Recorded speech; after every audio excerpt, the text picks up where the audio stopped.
मेरा नाम सरिता है। मैं मुरादाबाद के एक छोटे से कस्बे की रहने वाली हूँ। ये कहानी मेरी और मेरी बेटी सृष्टि की है। एक ऐसी कहानी जो मेरे दिल को हर बार कचोट देती है। मैंने अपनी बेटी पर शक किया, उसकी हर हरकत को गलत समझा। मेरे मन में डर और आशंकाओं का तूफान उठा, लेकिन जब सच सामने आया तो मेरे पैरों तले ज़मीन खिसक गई। ये कहानी है एक माँ के डर की, एक बेटी की मासूमियत की और एक परिवार की जद्दोजहद की। सुनिए और खुद तय कीजिए कि क्या मैं गलत थी या वक्त ने मुझे गलत समझने पर मजबूर किया था। मेरी ज़िंदगी कभी आसान नहीं थी। मुरादाबाद के इस छोटे से कस्बे में मेरा जन्म हुआ। मेरे माता पिता राम प्रसाद और शांति साधारण लोग थे। मेरे पिताजी एक छोटी सी कपड़े की दुकान चलाते थे, लेकिन उनके लिए मैं हमेशा एक बोझ थी। वो हमेशा एक बेटे की चाह रखते थे। मेरे जन्म के बाद उनकी उम्मीदें टूट गईं। मेरी माँ मेरे लिए खड़ी होती थी, लेकिन पिताजी की नाराज़गी ने घर का माहौल हमेशा तनावपूर्ण रखा। मैं उनकी इकलौती संतान थी, फिर भी मुझे कभी वो प्यार नहीं मिला जो एक बेटी को मिलना चाहिए। 16 साल की उम्र में मेरी शादी कर दी गई। मेरे पिताजी को लगा कि मेरी शादी कर देने से उनका बोझ कम हो जाएगा।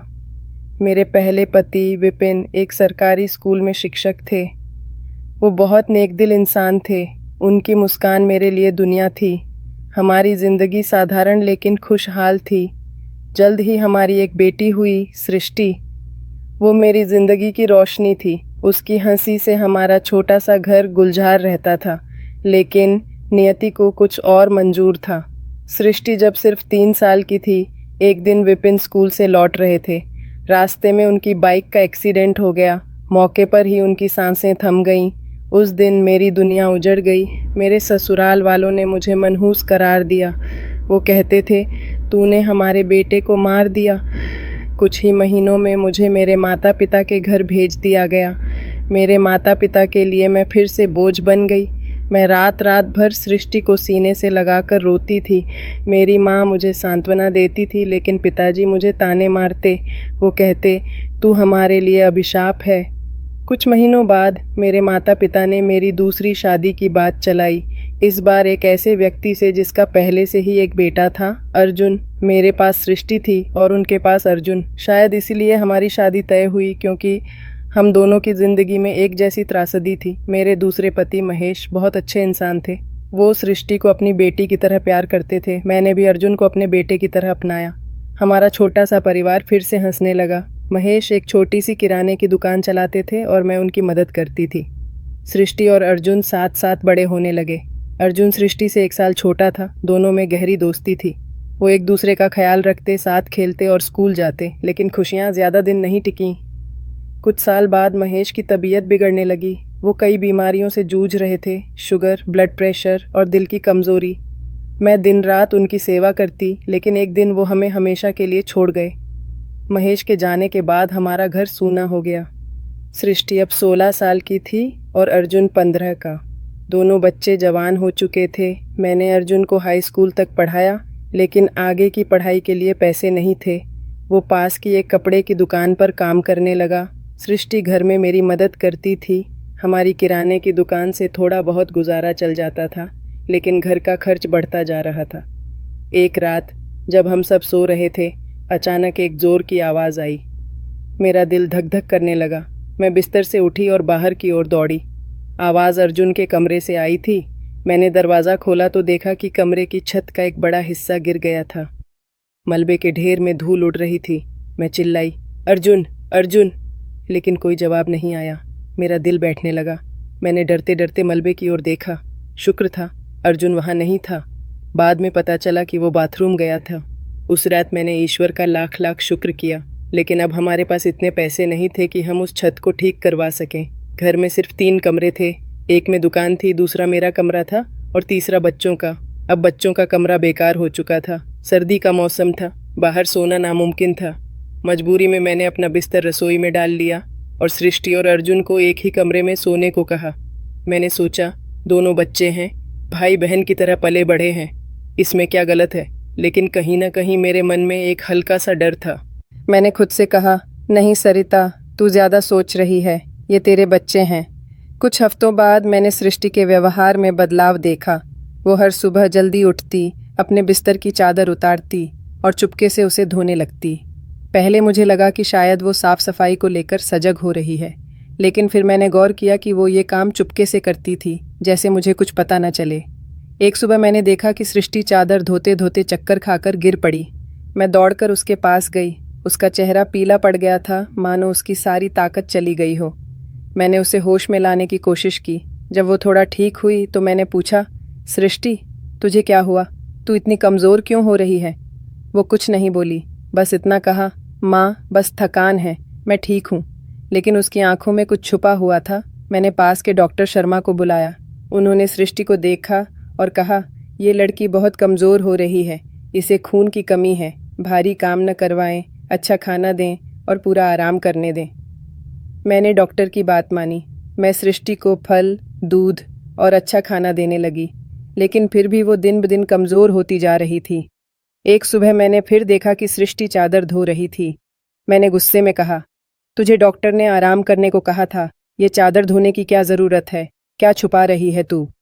सृष्टि घबरा गई, लेकिन कुछ बोली नहीं। उसने चादर को जल्दी से छत पर सुखाया और कमरे में चली गई। मेरे मन में शक का कीड़ा कुलबुलाने लगा। मैंने सोचा, इस चादर में ऐसा क्या है जो वो बार बार धोती है? एक दिन मैंने चुपके से चादर उठाई और उसे खोल कर देखा। उस पर छोटे छोटे सफ़ेद बाल थे, जैसे किसी जानवर के। मेरे दिमाग में सवाल उठने लगे, ये बाल कहाँ से आए? सृष्टि और अर्जुन एक ही कमरे में सोते हैं क्या? नहीं नहीं, मैं ऐसा सोच भी कैसे सकती थी? लेकिन मेरा दिल बार बार एक ही सवाल पूछ रहा था, क्या मेरी बेटी और मेरा सौतेला बेटा? मेरे मन का शक अब डर में बदल चुका था। एक रात मैंने देखा कि बच्चों के कमरे की लाइट जल रही थी। मैंने दरवाजे पर कान लगाया। अंदर से सृष्टि और अर्जुन की आवाज़ें आ रही थीं। अर्जुन कह रहा था, सृष्टि, तूने फिर से अपनी तबीयत खराब कर ली। ऐसा नहीं चलेगा। अगर तुझे इतनी परेशानी हो रही है तो हम ये काम छोड़ देंगे। सृष्टि ने जवाब दिया, नहीं भैया, बस कुछ दिन और, ये मौका फिर नहीं मिलेगा। मैं हैरान थी। ये दोनों क्या बात कर रहे थे? क्या छुपा रहे थे? मैंने दरवाज़ा खटखटाया, लेकिन कोई जवाब नहीं आया। आधे घंटे बाद जब दरवाज़ा खुला तो दोनों ऐसे बैठे थे जैसे अभी अभी नींद से जागे हों। मैंने गुस्से में कहा, तुम दोनों झूठ बोल रहे हो। मैंने तुम्हारी बातें सुनी हैं। बताओ, क्या चल रहा है? लेकिन दोनों चुप रहे। एक दिन मैंने सृष्टि को फिर चादर धोते देखा। वो उल्टी कर रही थी। मैंने उसे डांटा, तू बार बार ये चादर क्यों धो रही है? क्या छुपा रही है? अगर मुझे कुछ गलत पता चला तो मैं तुम्हें कभी माफ़ नहीं करूँगी। सृष्टि घबरा गई। उसने कहा, माँ, आप गलत समझ रही हैं, ऐसा कुछ नहीं है, बस चादर गंदी थी। लेकिन उसकी आंखों में डर था। एक दिन मैंने अर्जुन को सृष्टि को कुछ गोलियां देते देखा। मैंने पूछा, ये क्या है? उसने कहा, माँ, ये बस सृष्टि की तबीयत के लिए दवाइयाँ हैं। लेकिन मुझे उसकी बात पर भरोसा नहीं हुआ। मेरे मन में अब शक पक्का हो गया था। क्या सृष्टि और अर्जुन कुछ ऐसा कर रहे थे जो मुझे नहीं पता था? क्या मैंने दोनों को एक कमरे में सुलाकर गलती की थी? मैं रात रात भर सो नहीं पाती थी। मेरे मन में डर था कि कहीं मेरी बेटी गलत रास्ते पर तो नहीं चली गई। मैंने सुना था कि जवान उम्र में बच्चे गलतियां कर बैठते हैं। सृष्टि और अर्जुन भाई बहन की तरह पले बढ़े थे, लेकिन अर्जुन मेरा सौतेला बेटा था। क्या जवानी का जोश उन्हें भटका रहा था? मैं खुद को कोसती थी कि मैंने उन्हें एक कमरे में क्यों सुलाया। एक दिन मैंने सृष्टि के बाजू पर नीले निशान देखे। मैंने पूछा, ये क्या है? उसने कहा, माँ, बस चोट लग गई। लेकिन चोट तो उंगलियों पर लगती है, बाजू पर नहीं। मेरे मन में और सवाल उठने लगे। क्या सृष्टि मुझसे कुछ छुपा रही थी? एक दिन मैंने हिम्मत जुटाई और सृष्टि को कसकर पकड़ा। मैंने कहा, अब बहुत हो गया, मुझे सच बता, ये चादर पर बाल क्या हैं? तू बार बार बेहोश क्यों हो रही है? और अर्जुन तुझे ये गोलियां क्यों दे रहा है? सृष्टि की आंखों में आंसू आ गए। वो मेरे सामने बैठ गई और बोली, माँ, आप जो सोच रही हैं वैसा कुछ नहीं है, मैं आपको सब कुछ बताती हूँ। सृष्टि ने बताया, माँ, हमारे घर के हालात अच्छे नहीं थे, दुकान पर कोई बड़ा ग्राहक नहीं आता था। अर्जुन भैया दिन रात मेहनत करते थे लेकिन पैसे कम पड़ रहे थे। भैया के एक दोस्त राहुल जो बहुत अमीर है ने हमें एक काम दिया। उसने कुछ नस्ल के बिल्ली के बच्चों को पाला था जो बहुत कीमती थे, लेकिन वो उन्हें संभाल नहीं पा रहा था। उसने भैया को कहा कि अगर हम उन बच्चों की देखभाल करें तो वो हमें हर दिन 1000 रुपये देगा। भैया दिन में उनकी देखभाल करते थे और रात को मैं, लेकिन हमें पता था कि आपको पालतू जानवर पसंद नहीं है, इसलिए हमने आपको नहीं बताया। रात को हम उन बिल्लियों को अपने कमरे में लाते थे। उनके बाल चादर पर लग जाते थे, इसलिए मैं हर सुबह चादर धो देती थी। लेकिन बाद में मुझे पता चला कि मुझे बिल्लियों से एलर्जी है, इसीलिए मैं बार बार बेहोश हो रही थी। भैया ने मुझे एलर्जी की दवाइयाँ लाकर दी थीं ताकि मैं ठीक हो सकूं। सृष्टि ने आगे कहा, माँ भैया मेरा सौतेला भाई है, लेकिन वो मुझसे सगे भाई से भी ज़्यादा प्यार करता है। उसने हमेशा हमारे लिए सोचा। वो अपने रिश्तेदारों के पास जा सकता था, लेकिन उसने हमें चुना। हम ये सब इसलिए कर रहे थे ताकि हम उस कमरे की छत ठीक करवा सकें और घर का खर्चा चला सकें। मैं सुनकर सन्न रह गई। मेरे बच्चों ने मेरे लिए इतना कुछ किया और मैंने उनके बारे में क्या क्या सोचा। मैंने सृष्टि को गले लगाया और रोते हुए कहा, मुझे माफ़ कर दो बेटी, मैंने तुम दोनों पर शक किया। उसके बाद अर्जुन और सृष्टि ने मिलकर कमाए हुए पैसों से कमरे की छत ठीक करवाई। सृष्टि ने बच्चों को ट्यूशन पढ़ाना शुरू किया और धीरे धीरे हमारी दुकान भी चलने लगी। अर्जुन ने प्राइवेट पढ़ाई शुरू की ताकि भविष्य में उसे अच्छी नौकरी मिल सके। हमारे हालात सुधर गए। मेरे बच्चे चाहे सगे हों या सौतेले मेरी सबसे बड़ी ताकत बन गए। मैंने सीखा कि बच्चों पर भरोसा करना ज़रूरी है, लेकिन उनकी हर हरकत पर नज़र रखना भी उतना ही ज़रूरी है। मैंने गलती की थी कि मैंने सृष्टि और अर्जुन को एक कमरे में सुलाया, लेकिन मेरे बच्चे समझदार थे।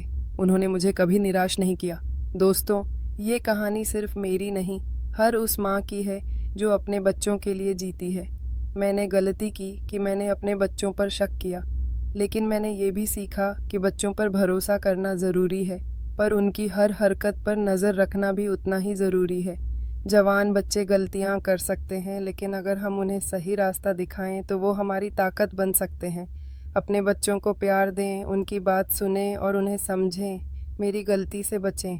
अपने बच्चों का बिस्तर अलग करें, उनकी ज़िंदगी पर नज़र रखें और सबसे ज़रूरी उन पर भरोसा करें।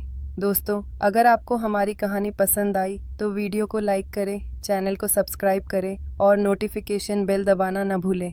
अपनी राय कमेंट्स में ज़रूर बताएं और इस कहानी को अपने दोस्तों के साथ शेयर करें, क्योंकि हर कहानी में एक सबक होता है और हर सबक ज़िंदगी को बेहतर